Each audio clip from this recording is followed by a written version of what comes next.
Você acompanha Jornal da Rede Alesp. Olá, voltamos com o Jornal da Rede Alesp desta terça-feira e a gente segue por aqui com mais informações do Legislativo Paulista, do Brasil e do mundo, Tayana. Exatamente, então vamos de informação agora, Julie. Mais informação abrindo esse segundo bloco, a Secretaria de Turismo aqui de São Paulo liberou em 2020 33 milhões e 300 mil reais para obras de melhorias e infraestrutura turística em 74 cidades. O maior valor mensal de 2020. O repasse é feito pelo Departamento de Apoio ao Desenvolvimento dos Municípios Turísticos. As regiões que receberam mais recursos foram a Baixada Santista, com 8 milhões e 400 mil reais, Campinas, com 7 milhões e 300 mil reais, São José dos Campos, que inclui o litoral norte e Mantiqueira, com 5 milhões e 400 mil reais, Sorocaba, com 3 milhões e 700 mil reais. Para a liberação, a pasta optou, então, pelas obras em andamento, sem a necessidade de novas licitações, o que, segundo o governo estadual, poderia atrasar o processo nesse momento delicado de queda nas atividades produtivas por causa da Covid-19. Segundo o governo, o valor repassado pelo Dadetur em 2020 soma 163 milhões e 200 mil reais, 37,4% a mais que 2019. E o dobro de 2018. O estado tem 70 estâncias e 140 municípios de interesse turístico. Voltamos então aqui com o Jornal da Rede Alesp, tanto na TV quanto no canal do YouTube, porque a Comissão Parlamentar de Inquérito sobre a Violência Sexual contra Estudantes do Ensino Médio se encerrou. Continuamos por aqui falando que o Tribunal Superior Eleitoral, o TSE, estuda a adoção de um novo sistema de votação para as eleições de 2022. De acordo com o presidente do tribunal, Luiz Roberto Barroso, as votações poderão ser feitas online ou então por aplicativo.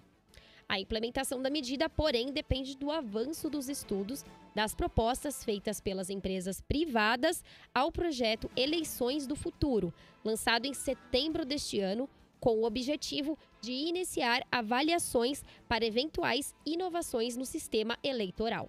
As propostas deverão preencher 3 quesitos: segurança da votação, proteção ao sigilo do voto e eficiência. Durante o evento de demonstração do projeto, em Valparaíso, Goiás, Luiz Roberto Barroso afirmou que a principal motivação para uma busca por sistemas alternativos às urnas eletrônicas é o custo do atual processo aos cofres públicos. Segundo o presidente do TSE, são cerca de 500 mil urnas e a cada 2 anos, então a cada eleição, é preciso substituir 20% delas no total, então, de 100 mil urnas. Luiz Roberto Barroso disse ainda que o custo é muito alto e, com a alta do dólar, esse custo deve estar em torno de R$1 bilhão. Segundo o ministro, a intenção é realizar um pleito mais barato e menos burocrático. E essa questão, Tayana, todos que estão nos vendo, nos ouvindo, surgiu muito nesse final de semana e no próprio domingo. Foi falado muito sobre o aplicativo e-Título, que teve várias instabilidades para as pessoas poderem justificar o voto. E depois também um possível ataque na configuração dos votos, né? Na hora de puxar os votos e dar o resultado final. A gente sabe sempre que foi muito rápido, acontecia muito rápido. E da hora que terminou a eleição, por volta ali de 5, 6 horas em outros lugares, foi muito difícil se ter essa compilação de dados muito rápido. Então, por isso também o Tribunal Superior Eleitoral divulgou a nota. E essa questão lá em Valparaíso também aconteceu no domingo, no dia de eleição. Então, foi um modo ali, eles estão testando tudo que melhorar, né? O nosso processo de votação e apuração é melhor, né, Tayana? Exatamente, Julie. E vamos continuar de informação? Vamos falar da campanha de vacinação prorrogada? Bora lá. A Secretaria de Saúde de São Paulo decidiu prorrogar as campanhas de vacinação contra poliomielite e multivacinação até o dia 30 de novembro. O término inicialmente era previsto para última sexta-feira passada, né?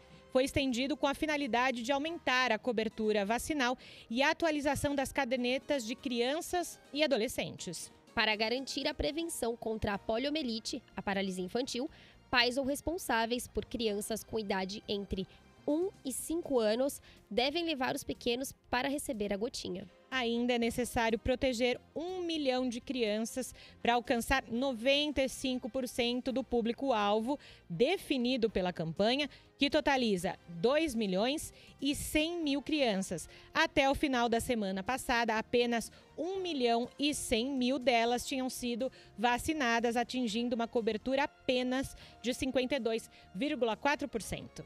Na campanha de multivacinação, o foco é atualizar mais cadernetas aplicando doses de vacinas importantes e que podem estar pendentes, garantindo assim a devida proteção contra os vírus que circulam no território e podem provocar cerca de 20 doenças.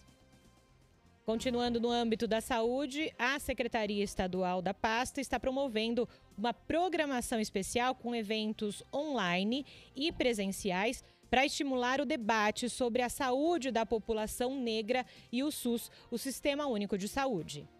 Chamada de Saúde, Vidas Negras Importam, a programação foi organizada em celebração ao Dia Nacional da Consciência Negra, no dia 20 de novembro, que vai ser comemorado agora na próxima sexta-feira. Os eventos online, Tayana, contam com servidores públicos que também são ativistas, além de estudiosos e pesquisadores que têm debatido vários temas que vão desde a desconstrução do racismo e também a promoção da igualdade racial até a importância da autodeclaração racial para o inquérito epidemiológico.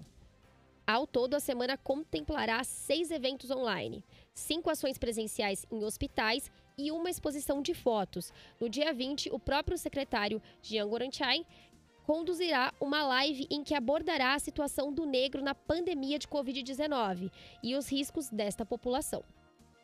Continuamos aqui no Jornal da Rede Alesp, dando esse giro de informação para você e começa nesta quarta-feira, começa hoje, a 4ª Conferência Internacional da Diversidade do Turismo LGBT pela plataforma online Birô Mundo, com expectativa de 700 participantes em reuniões, debates, painéis e mesas redondas. O estado de São Paulo é o destino convidado e a Secretaria de Turismo participará de painel amanhã, dia 18, das 15 às 15h30, com o tema São Paulo para Todos. O evento é organizado pela Câmara de Comércio e Turismo LGBT do Brasil. Além do painel, a secretaria terá vídeo promocional São Paulo, um workshop destinado sobre experiências e ações de turismo LGBT aqui no estado. O espectador também receberá materiais digitais, vídeos, quiz, depoimentos e, ao final, ganhará um certificado de participação. Nos conteúdos estarão a capital, Santos, São Sebastião, Sertãozinho e Campos do Jordão, entre outros. Continuando o nosso giro de informação por aqui, repercutindo um pouco de eleição neste final de semana, Tayana, a Câmara Municipal de São Paulo registrou um recorde de mulheres eleitas nas eleições de 2020. O total de mulheres eleitas para o Legislativo Municipal é de 13. Uma delas, Érica Hilton, do PSOL, está entre os 10 candidatos mais votados, segundo o Tribunal Superior Eleitoral, o TSE. Nos últimos 8 anos, o aumento da participação feminina no Legislativo Municipal foi de 116%. Em 2012, foram eleitas 6 parlamentares e há 4 anos o total foi de 11. Com o resultado deste ano, 23% das 55 cadeiras serão ocupadas por mulheres a partir de janeiro. A lista de novos nomes femininos na Câmara Municipal também será alta. Das 3 eleitas, apenas 5 renovaram seus mandatos. As demais vão estrear na casa. E agora a gente fala de economia por aqui, Tayana Conrad.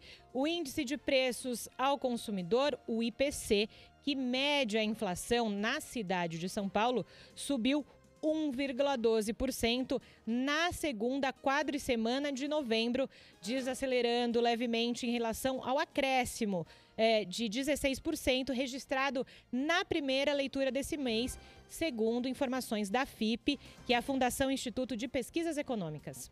Na segunda prévia de novembro, 3 dos 7 componentes do IPC FIPE perderam força: habitação, alimentação e despesas pessoais. E um item aprofundou a deflação: a educação.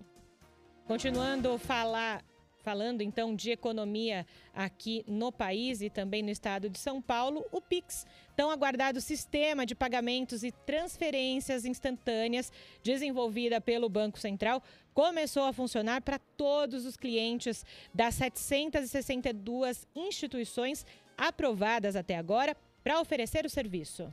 O Banco Central informou que as transações com Pix somarão mais de 1 milhão até 6 horas da tarde desta segunda-feira, quando o novo sistema de pagamento começou a operar de forma plena. Em valores, as transferências por meio do Pix somaram 772 milhões de reais. As transações podem ser feitas através de bancos de todos os tamanhos, fintechs e até redes de varejo. No novo sistema, o valor de uma transferência vai aparecer como disponível na conta em até 10 segundos. Operações também poderão ser feitas todos os dias e em qualquer horário.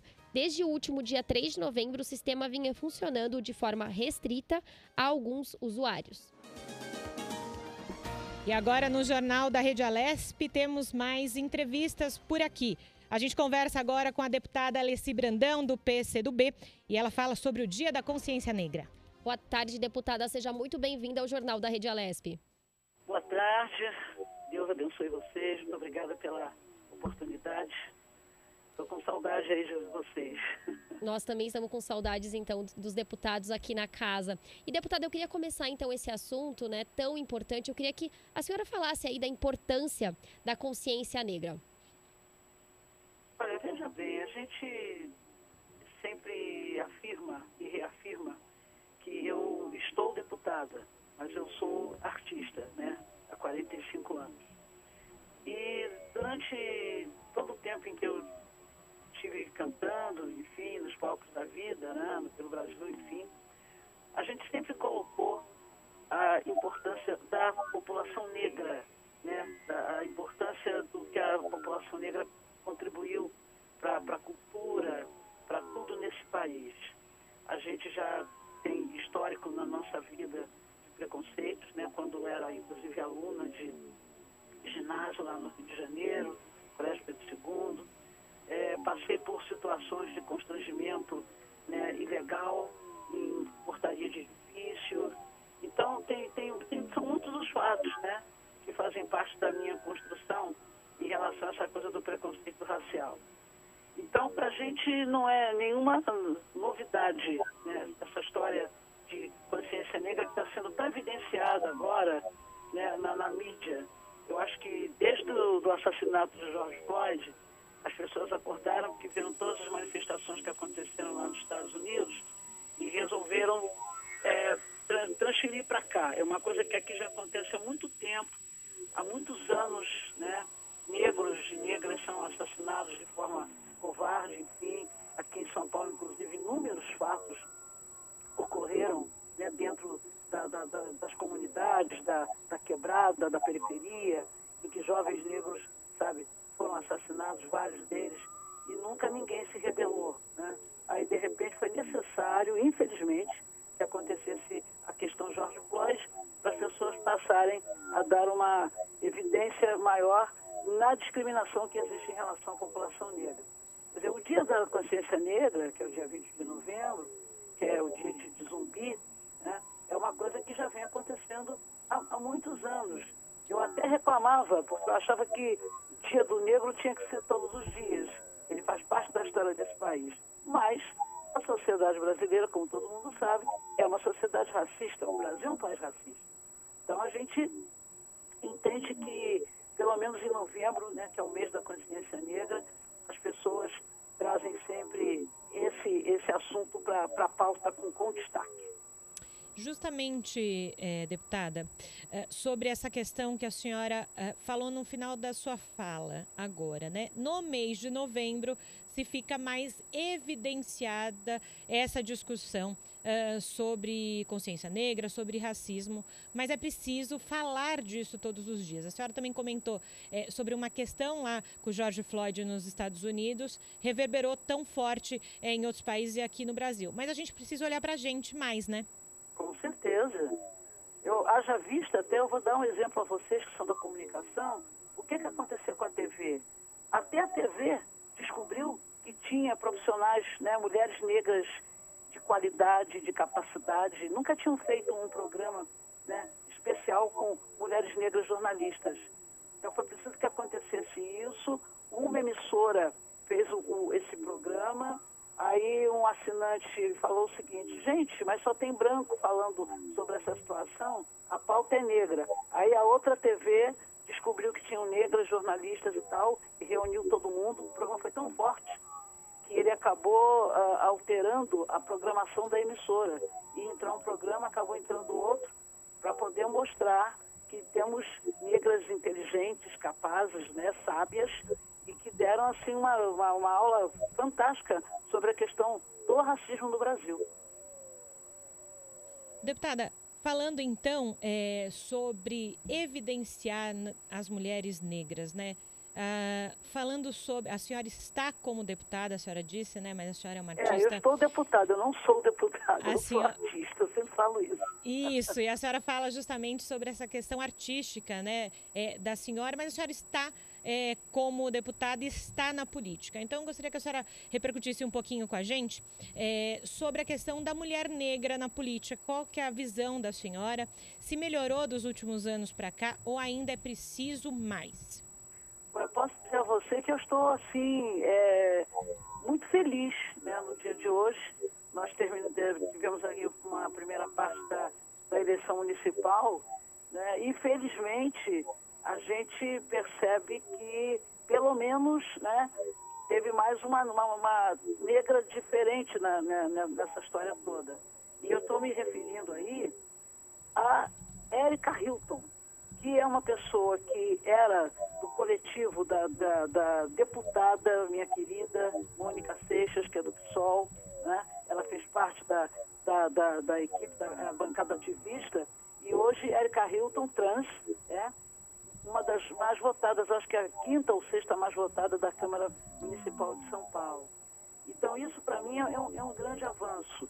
Agora, ao mesmo tempo, a gente está assim um pouco triste porque inúmeras mulheres negras, sabe, jovens negras, foram candidatas e pouquíssimas foram, sabe, eleitas.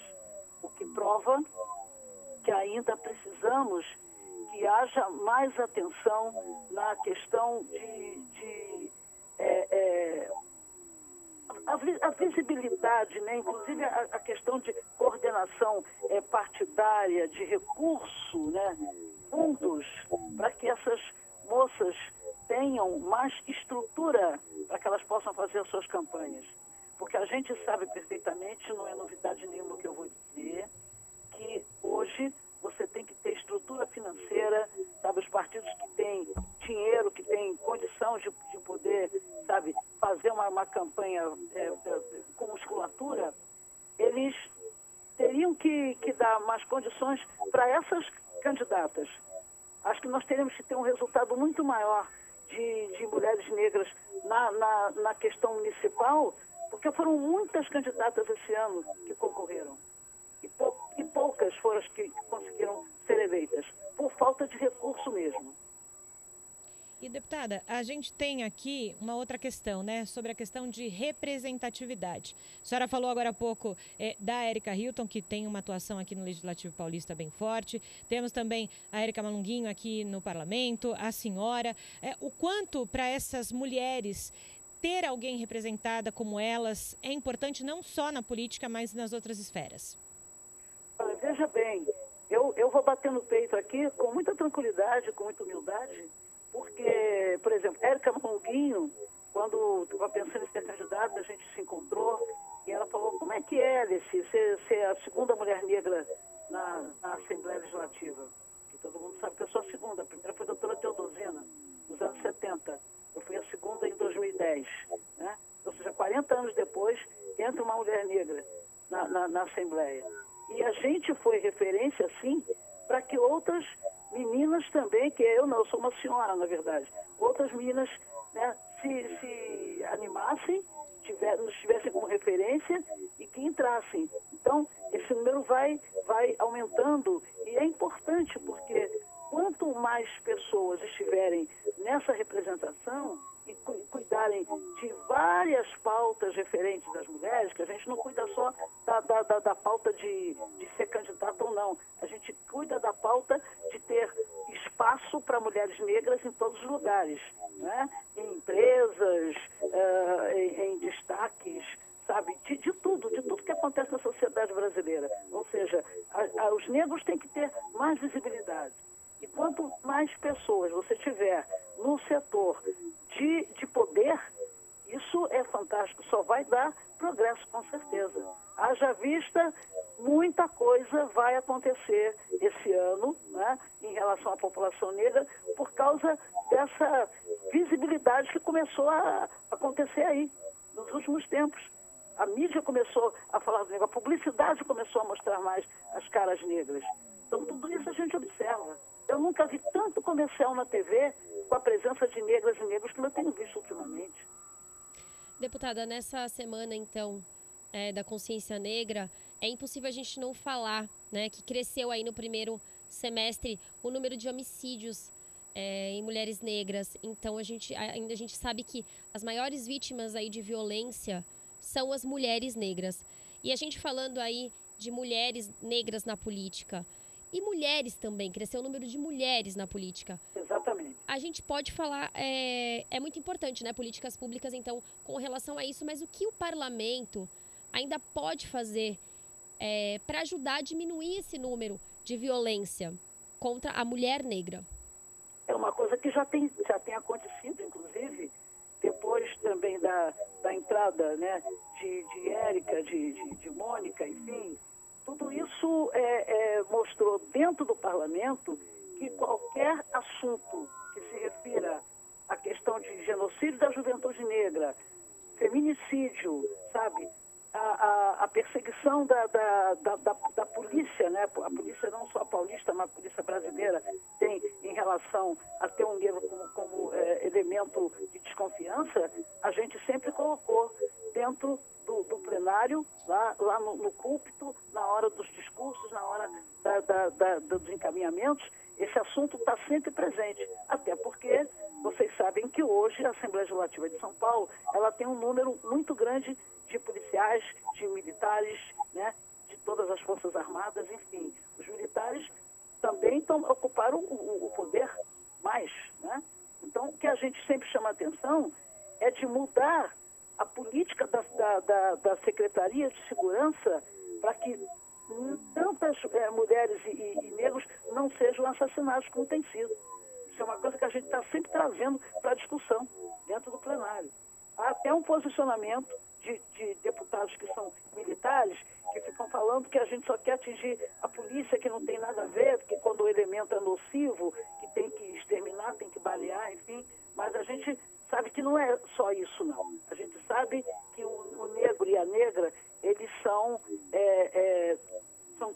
considerados pessoas que a polícia olha imediatamente, porque a cor da pele é a coisa mais imediata que tem. Então você já é considerada pessoa suspeita, né?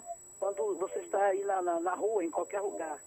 Esse assunto a gente está sempre trazendo à baila dentro da casa. Tá certo, deputada Alessi Brandão. Eu quero agradecer aí a sua participação aqui no Jornal da Rede Alesp para falar desse assunto tão importante, já que essa é a Semana da Consciência Negra. Muito obrigada, deputada.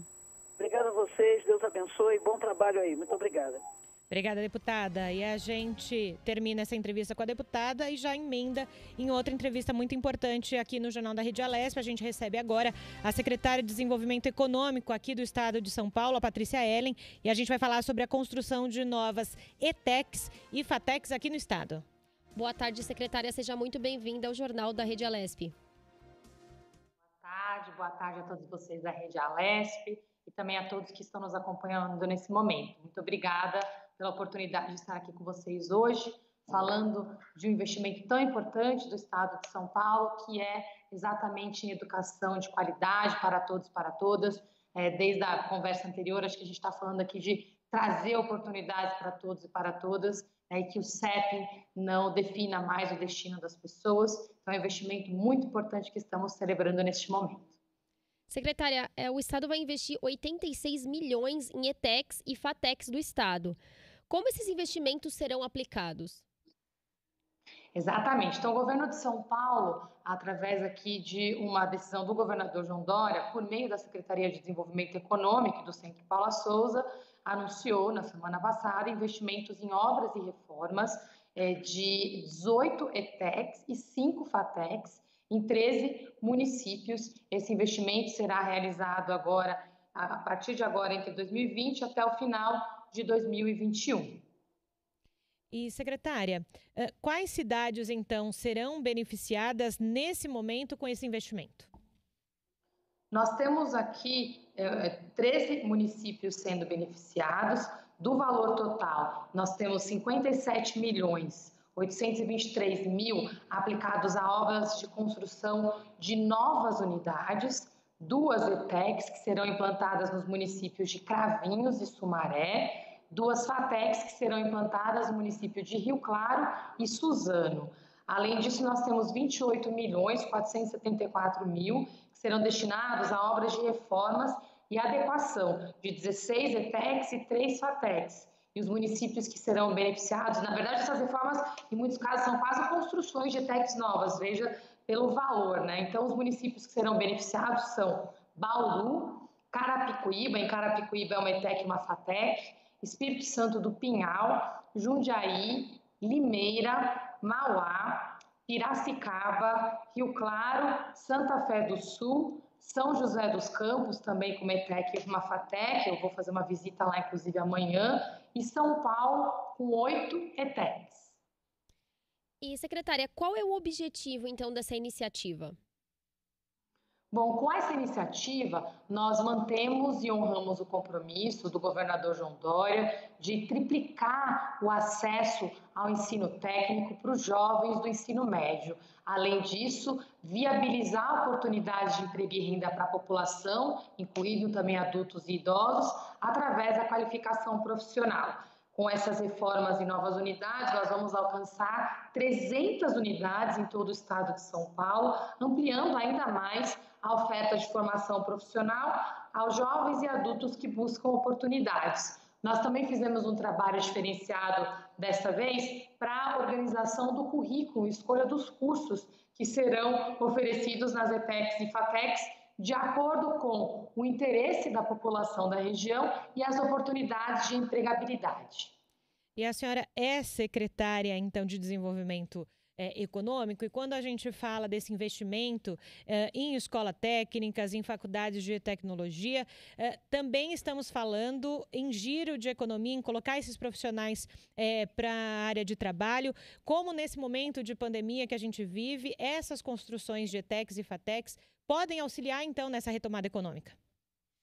Não, sem dúvida, hoje, um dos principais pilares para que nós tenhamos uma retomada econômica sustentável no longo prazo, inclusiva, para que esse cenário de desigualdades que se acentuou durante a pandemia no estado de São Paulo, no Brasil e em todo o mundo, ele precisa ser tratado em diversas frentes. E o investimento em educação de qualidade, em especial nesse caso ensino técnico, para uma melhor conexão com o mundo do trabalho, é fundamental. Primeiro porque os nossos jovens, mais da metade deles, aqui em um estudo que foi feito em parceria com a Secretaria da Educação, com o secretário Rossielli, indicam que uma melhor conexão com o mundo do trabalho é uma forma direta de garantir que eles permaneçam na escola e concluam o ensino médio.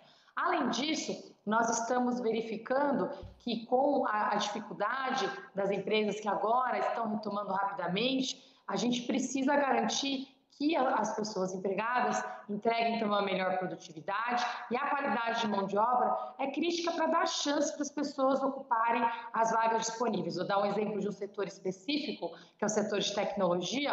É um setor que tem crescido muito, e muitos modelos aqui de atendimento remoto, online, cresceram substancialmente durante a pandemia, mas tem faltado mão de obra qualificada para muitas das habilidades necessárias nesse setor, assim como o setor de alimentos. Então, o que nós fizemos foi entender as demandas e trazer cursos relacionados a essas demandas para aumentar a oportunidade de empregabilidade da população. Secretária, essa iniciativa ela está diretamente ligada, né, à Agenda de Desenvolvimento Sustentável da ONU, certo? Queria que a senhora falasse um pouquinho mais sobre isso. Sem dúvida, a Agenda de Desenvolvimento Sustentável da ONU traz diversos objetivos. A Agenda 2030, ela desenha metas para o mundo, né, para qual é o mundo que nós queremos ter em 2030. E ela trabalha 17 objetivos de desenvolvimento sustentável. Nós podemos atrelar essa agenda aqui, direta ou indiretamente, a uma série de objetivos. O primeiro ali, no objetivo de número 4, educação de qualidade, é um objetivo direto, mas nós temos outros objetivos, como o objetivo de combate às desigualdades, o próprio objetivo de desenvolvimento econômico inclusivo. Então, dos 17 objetivos, nós podemos dizer que diretamente nós temos ali 4 ou 5 objetivos totalmente relacionados, mas investir na população acaba impactando todos os objetivos de desenvolvimento sustentável, né? A melhor forma da gente ter um modelo de desenvolvimento sustentável é investir nos nossos cidadãos, nas nossas cidadãs. E justamente na sua fala inicial, secretária, a senhora falava sobre essa questão de dar novas oportunidades. E nesse momento de pandemia, nesses últimos meses, a senhora muito bem envolvida com relação a isso, tudo que o governo do estado de São Paulo tem feito, eu imagino que esse dar novas oportunidades nesse momento de pandemia se torna fundamental. Não só para as pessoas mais velhas, mas nesse caso também dos mais novos, né, de projetarem algo novo para a vida.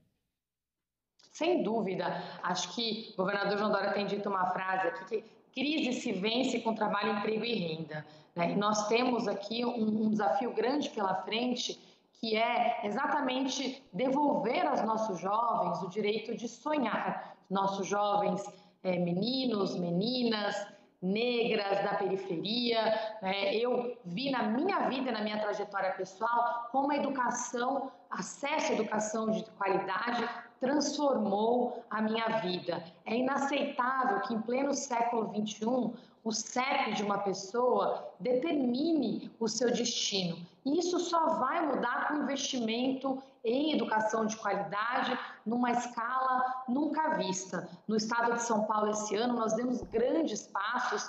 O secretário Bocelli anunciou há 2 semanas atrás também a maior expansão do ensino integral, né, que é uma forma também de investir na qualidade de ensino para os nossos jovens, e com essa integração de levar o ensino técnico para dentro das escolas estaduais é outra forma direta de fazer essa aposta. Durante a pandemia nós temos também uma série de outras. A qualificação profissional dos cursos rápidos também é fundamental. Nós temos cursos de 80 a 120 horas para dar oportunidade para os idosos, para os adultos também, a se recolocarem no mercado. Nós lançamos o primeiro mutirão do emprego online, em parceria com as centrais sindicais, em especial a UGT nesse caso, e nós criamos uma plataforma online, que é o Meu Emprego Vaga Certa, para facilitar esse encontro entre as empresas que estão empregando e a população que está buscando oportunidades de trabalho.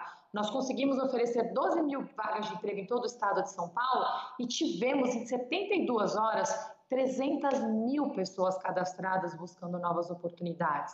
E 70% dessas pessoas pediram para terem oportunidade de qualificação profissional. Por isso que nós, na sequência, nós lançamos o primeiro mutirão de qualificação já realizado e também um mutirão muito grande e online, com 240 mil oportunidades de qualificação profissional, que inclusive estão abertas agora, com vagas de curso presenciais e virtuais para apoiar a nossa população nesse processo de retomada.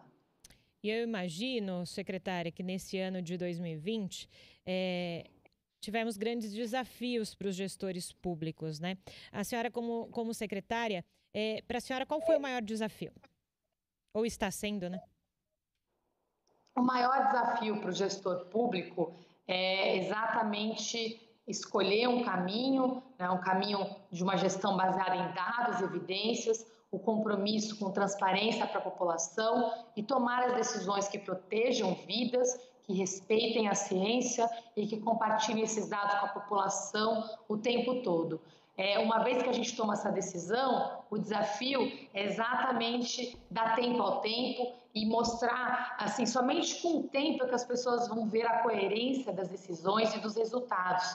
Agora, após 8 meses de pandemia, nós já vimos a diferença do estado de São Paulo com relação ao resto do mundo, que estão enfrentando aqui uma segunda onda fortíssima, países tão desenvolvidos como a Suécia, que eu já tive a chance de morar por um período, eu não consigo nem acreditar que nessa segunda onda tem 6 vezes mais casos do que já tiveram na primeira onda, que estão registrando mais de 50 casos a cada 100 mil habitantes, enquanto São Paulo está registrando em torno de 10. E qual que é o nosso desafio agora? Tomar decisões difíceis que protegem a vida das pessoas, mas que são as decisões corretas no médio prazo para uma retomada econômica sustentável, porque não há caminho que possa passar por abrir mão de proteger a vida das pessoas. E essa escolha é uma escolha dura que precisa ser tomada, que não é uma decisão política. Nós vimos aqui no governo de São Paulo, principalmente para quem tem cargo eletivo, como foi difícil, como tem sido difícil tomar decisões e o custo político que existe. Mas o gestor público tem que fazer essa escolha, a escolha pelas pessoas,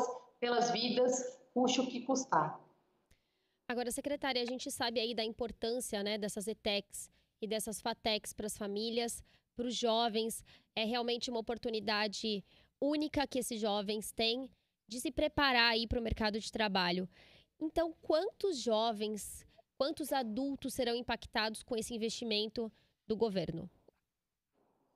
Nós temos aqui no nosso ecossistema de ETECs e FATECs, hoje cerca de 300 mil jovens inscritos nos nossos cursos, os cursos mais longos das ETECs e FATECs de ensino técnico e de ensino superior, para o tecnólogo e as graduações das FATECs.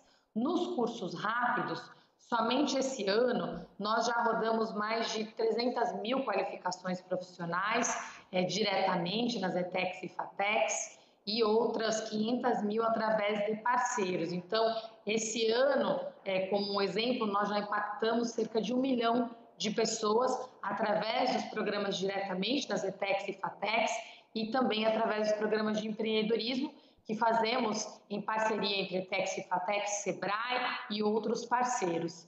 E sabemos que precisamos continuar fazendo com que esse número cresça. Por isso que essa expansão é tão importante. Nossa meta é garantir que pelo menos 1 em cada 3 jovens do ensino médio conclua o ensino médio com o curso técnico profissional simultâneo, ou seja, com 2 diplomas, e além disso, criar esse modelo de uma formação em massa da nossa população em ensino técnico profissionalizante e também em ensino voltado ao empreendedorismo. Secretária de Desenvolvimento Econômico do Estado de São Paulo, Patrícia Ellen, queria agradecer a sua participação aqui no Jornal da Rede Alesp e já estendo aí para próximos convites, próximas oportunidades. Muito obrigada, secretária. Eu que agradeço o convite de vocês, muito obrigada pela oportunidade. Vamos seguir juntos aqui. A Alesp tem papel fundamental em todos os projetos que precisam ser aprovados, institucionalizados, em ter um campo de diálogo, um campo democrático e um campo transparente. Meu agradecimento a todo o trabalho que os deputados têm feito, na figura do presidente também, Cauê Macris, todo o trabalho que vocês têm feito tem sido fundamental para que esses programas fiquem, de fato, como um legado institucionalizado para toda a população. Muito obrigada. Obrigada, secretária. E a gente continua aqui no Jornal da Rede Alesp falando que foi um sucesso o lançamento no final de semana da Crew Dragon, uma nave da empresa privada SpaceX, levando 3 astronautas americanos, 2 homens e uma mulher e um astronauta japonês para a temporada de 6 meses na Estação Espacial Internacional. A companhia pertence ao bilionário Elon Musk.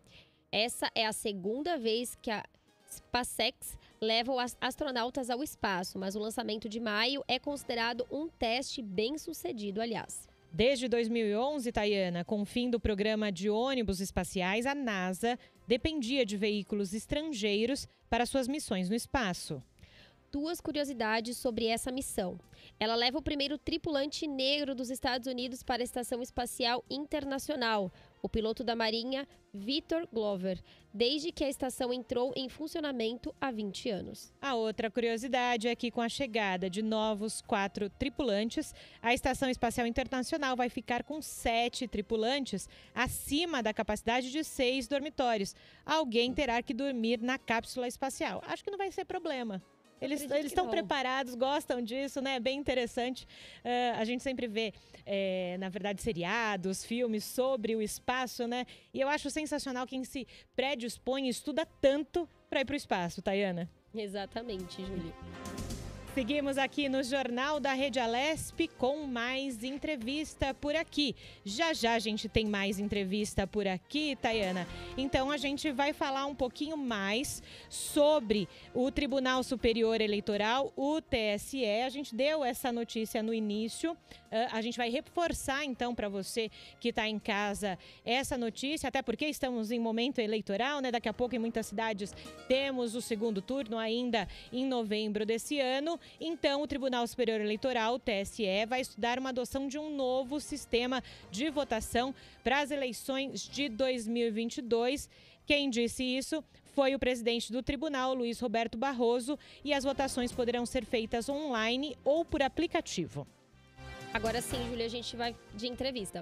É isso mesmo, a gente segue aqui no Jornal da Rede Alesp, a gente fala agora com Guilherme Casagrande, ele é o gerente do Serasa. Ele vai falar para a gente sobre o caminhão itinerante que vai percorrer todo o Brasil, que percorre, né, há quase 3 anos, oferecendo gratuitamente todos os serviços da empresa. Tayana. Boa tarde, Guilherme. Seja muito bem-vindo ao Jornal da Rede Alesp. Boa tarde. Obrigado pelo convite. A gente que agradece a sua disponibilidade. E eu queria que você começasse, então, explicando para quem está em casa como funciona esse caminhão itinerante, né, da Serasa e quais os serviços que é possível realizar. Bom, o itinerante é um projeto da Serasa aí que está rodando o Brasil já há 3 anos e ele tem como objetivo levar a informação financeira para os consumidores de todo o Brasil. E dentre essas informações financeiras, os consumidores que quiserem ir até o nosso caminhão, eles podem consultar o seu CPF de maneira gratuita, né, e também negociar suas dívidas e nesse mês de novembro em especial com até 99% de desconto, já que é o mês do Feirão Serasa Limpa Nome, um evento aí que acontece tradicionalmente 2 vezes por ano e que muitos brasileiros estão esperando, mas que essa edição, por conta de tudo que a gente está passando, é a edição mais especial de todas. E justamente dentro dessa sua fala, Guilherme, nesse momento em que as pessoas têm que ir, então, ao caminhão, quais são as medidas de proteção nesse momento da Covid-19? Ótimo. A gente primeiro criou todo um protocolo, né? Contratamos infectologistas, médicos infectologistas que montaram um protocolo de saúde para a gente voltar com a operação. A operação foi suspensa no início da pandemia, em março, e a gente retornou agora nas últimas 2 semanas. E aí a gente faz todo o processo de distanciamento social, a gente faz a parte de medição de temperatura, faz todo esse controle para que os consumidores consigam entrar na unidade e receber o atendimento. Mas é importante ressaltar que, além dessa unidade física, né, de atendimento que a gente tem, o mesmo serviço pode ser acessado de maneira digital, através do aplicativo da Serasa ou do site da Serasa, feirãolimpanome.com.br, o consumidor consegue ter acesso a exatamente os mesmos serviços. E na semana passada, o caminhão, ele já esteve em São Bernardo do Campo, né? Queria que você contasse um pouquinho pra gente como que foi essa ação. Sim, o caminhão esteve na semana passada em São Bernardo do Campo, foi uma passagem bem bacana, uma semana de adaptação, porque a gente estava retornando com o projeto por lá, né? Então foi uma semana de adaptação, que a gente foi entendendo como funciona.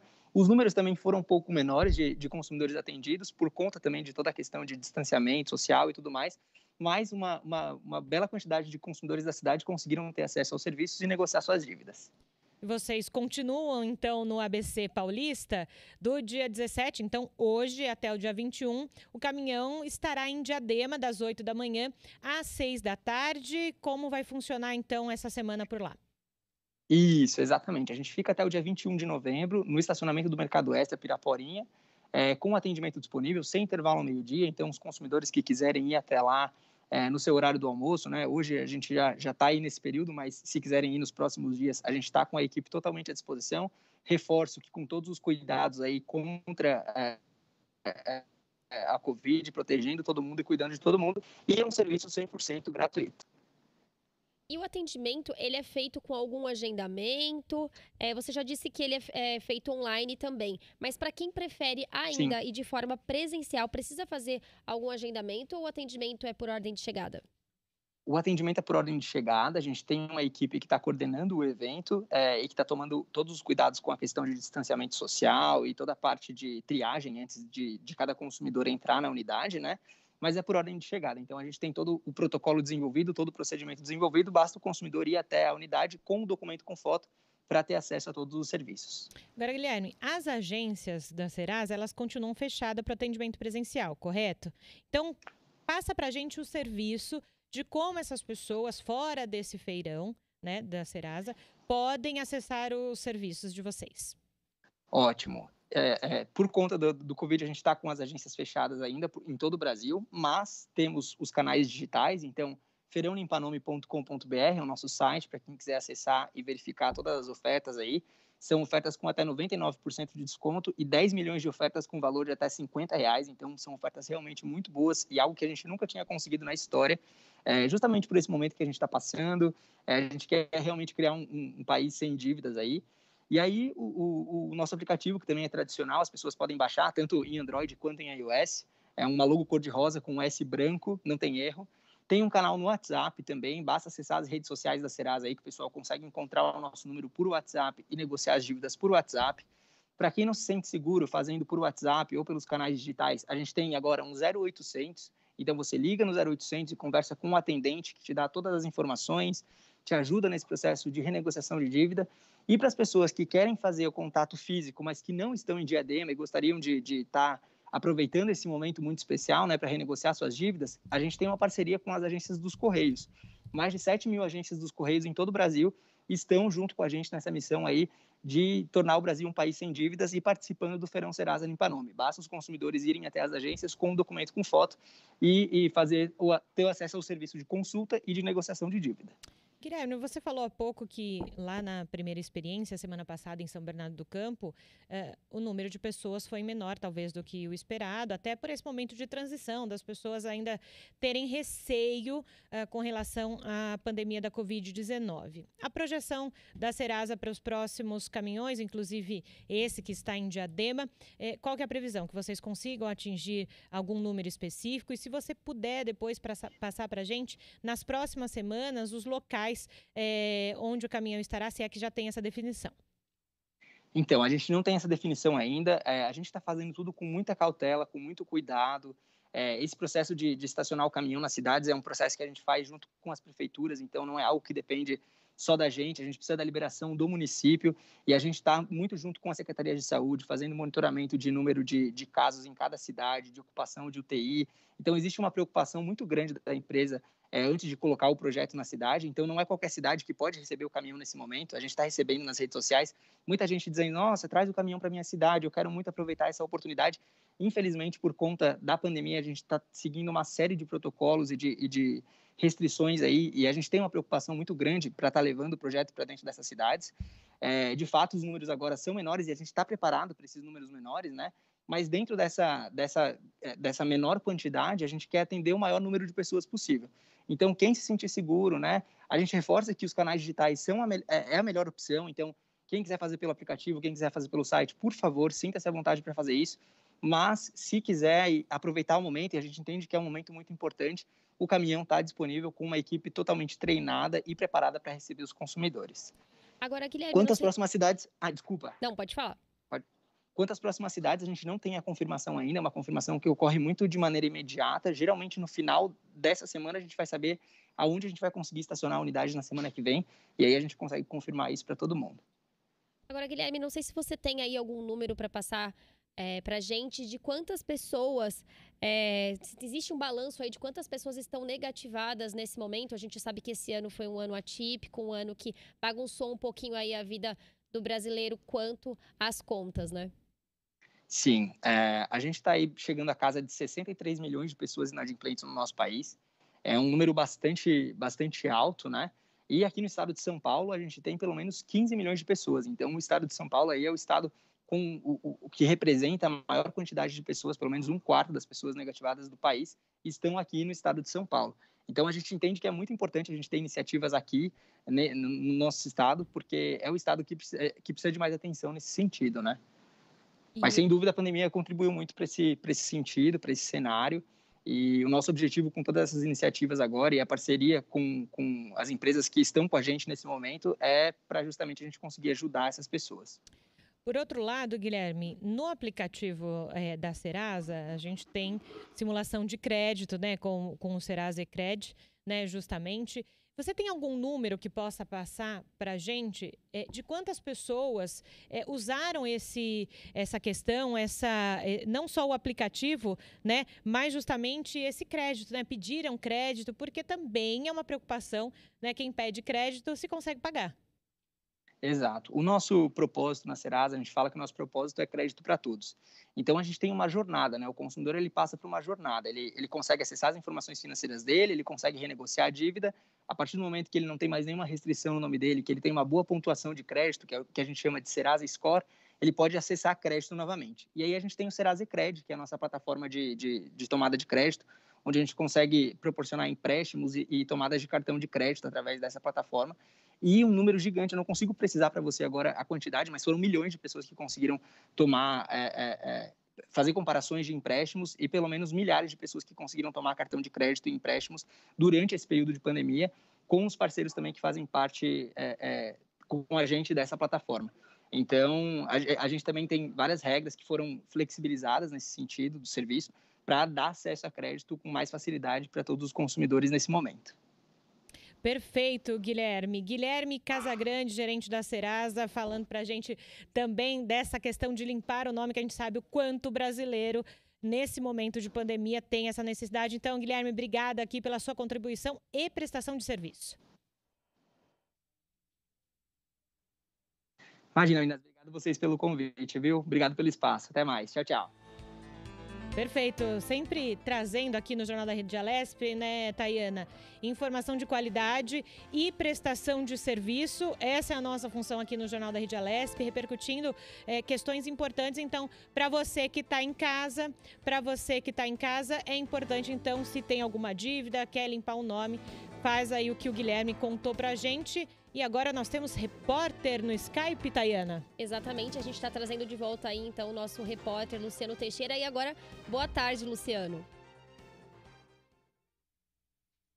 Luciano, nos ouve? Falando aí de notícias, o Jornal da Rede Alesp trazendo as principais notícias aí para você que está em casa. A gente tem uma boa notícia aí no meio dessa crise que saiu hoje, né? A Embraer, né, nossa empresa de fabricação de aeronaves, inclusive militares, né, ela fecha a venda do cargueiro KC-390 para mais um país da OTAN.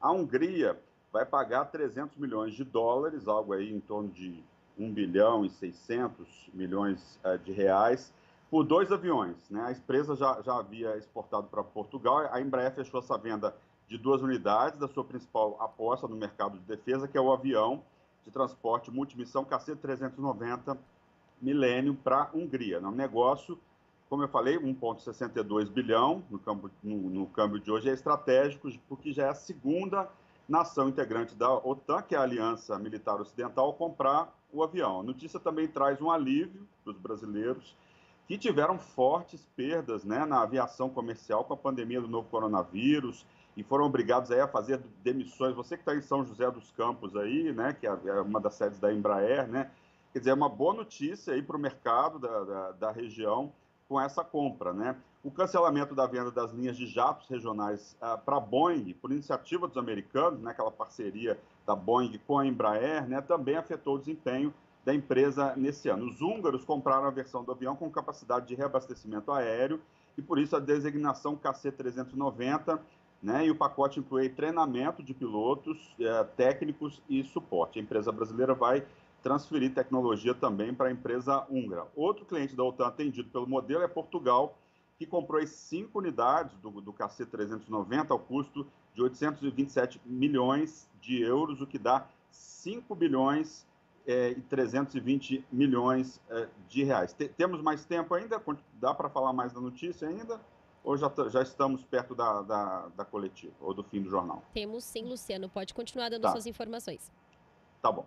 Qualquer coisa vocês me avisem, hein? Pode deixar. O KC-390 é desenvolvido a partir de uma demanda da Força Aérea Brasileira, a partir de 2007, né? Um avião militar, produzido por nós, aqui é considerado o mais avançado modelo de transporte da sua categoria. É bom lembrar, gente, que isso aí, os aviões estão lá nos itens que mais são exportados hoje do Brasil, exportação de produtos manufaturados, né? O Brasil tradicionalmente exporta commodities, soja, milho, e os aviões entram ali em 8º lugar, né? Quer dizer, é uma pauta importante para nós, porque a gente não só está exportando commodities, mas tem um itemzinho lá entre os 10 que é tecnologia, que é algo muito importante, que agrega muito valor, né?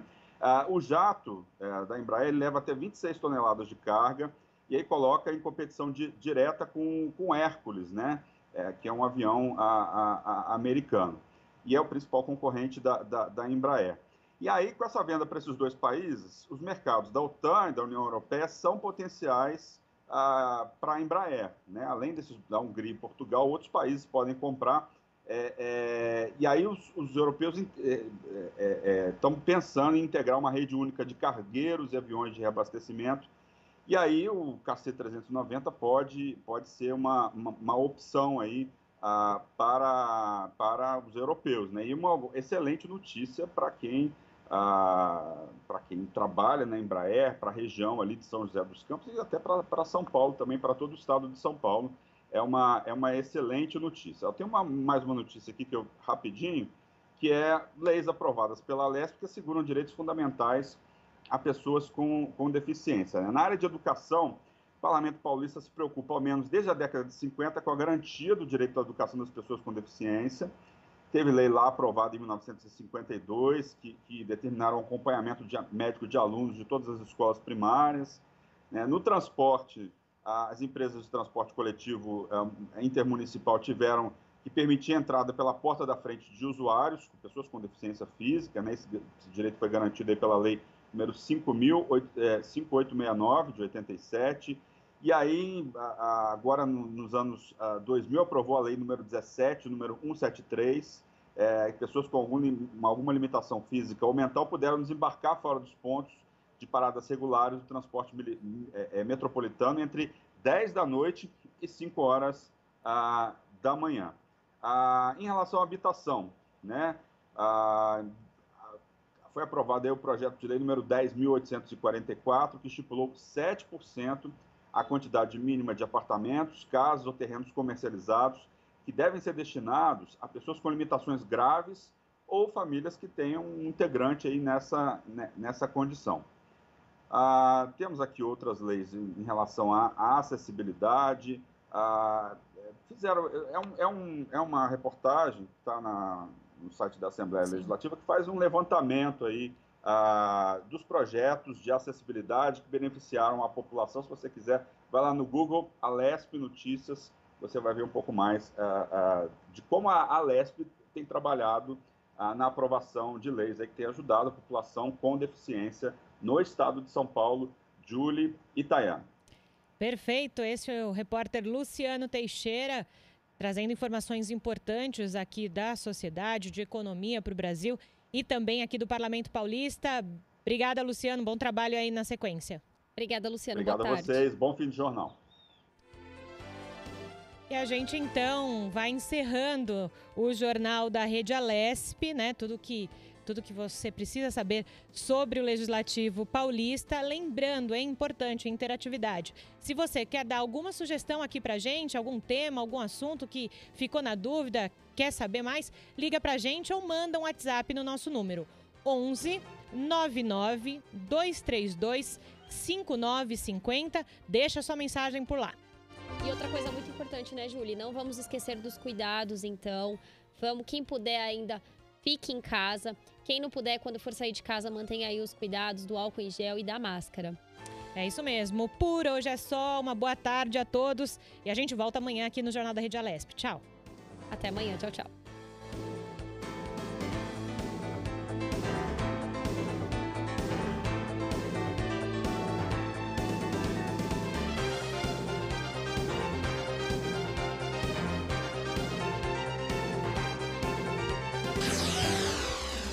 Você acompanha Jornal da Rede Alesp.